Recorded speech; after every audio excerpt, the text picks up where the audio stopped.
reggae, hotter than hot sauce. He's recently been seen on our television screens inspiring us with his mouth-watering recipes from the West Indies. But the reggae fraternity has been familiar with Levi Roots as a recording artist and member of the Secaucus International Sound System team from back in the 70s. He has a new album, Red Hot, and it's my pleasure to have him on the show. Levi, congratulations for all your success. I give thanks. It's been a long road, a long journey. Yeah. Red Hot title track. Blessed be the Creator. Yeah. There's a reference to Bag of Wire here. Yes. You're a historian. Fret not, say the Almighty Jah. You state that you love King Selassie in the song I Love the King, which we're about to hear. How much has Rastafarianism, been an inspiration to you? Well, you know, David, it started off when I was in school. I really struggled with the name, my real name. I mean, people that saw dragons and remember Theopophetus was the dragon that rumbled the name and says, Levi Roots, what a wonderful name. Is that your real name? And I was like, no, it's not. It's Keith Graham. I really struggled with the name Keith Graham at school at sort of 15, 16. Because I discovered that it was a Scottish name.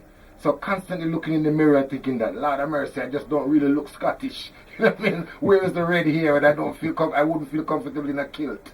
And saying, why have I ended up with the name Keith Graham? And I struggled. And it wasn't until I discovered the music of Bob Marley. I remember specifically listening to the album Natty Dread way back in the 70s then. And thinking that the first thing that had to go when I was discovering my culture and who I was the name. I had to get rid of Keith Graham and identify with who I was. And the whole Rasta way of life was then in the 70s, was influencing all of us then that was connected to the music. And Bob Marley's music helped me to identify with the newfound person of the Levi Roots, and finding out that I actually function from the month of June, and identified with that as being the third son of Jacob as Levi. So I think the music of Bob Marley helped me to found who I am as a Rasta man, and said that it's not Keith Graham, the slave name that was given to me because of the slave owners that were in Jamaica at the time, that my parents named me. I wanted to identify with who I was when I found out that actually that I'm African. I'm African via Jamaica.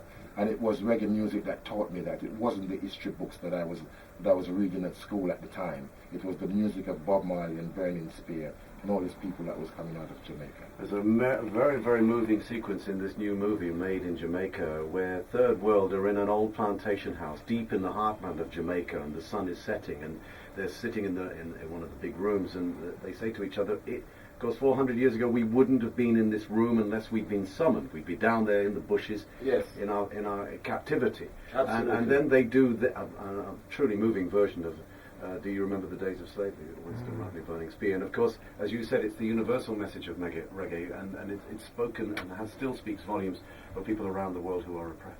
Absolutely, and I think I felt the same way that you mentioned about Third World and how it felt back then. Because when I filmed my TV show back in Jamaica earlier this year, we actually went to some of these plantation houses. If you remember in one of the episodes, I filmed me actually cooking chicken wings with a plantation fire behind me. And I actually never went into any of the houses, in any of the plantation houses that BBC wanted me to film in. I filmed outside. Because I actually said that, just like, your point about Third World, that, back in the day, I wouldn't have been allowed in these houses. And now to see them still there and still have the awe of what it used to be, I never felt comfortably inside. So I was outside all the time. Levi Roots, my special guest, Sunday night on KISS. The Reggae Source Man is in the building with a new album, Red Hot. It's on the streets.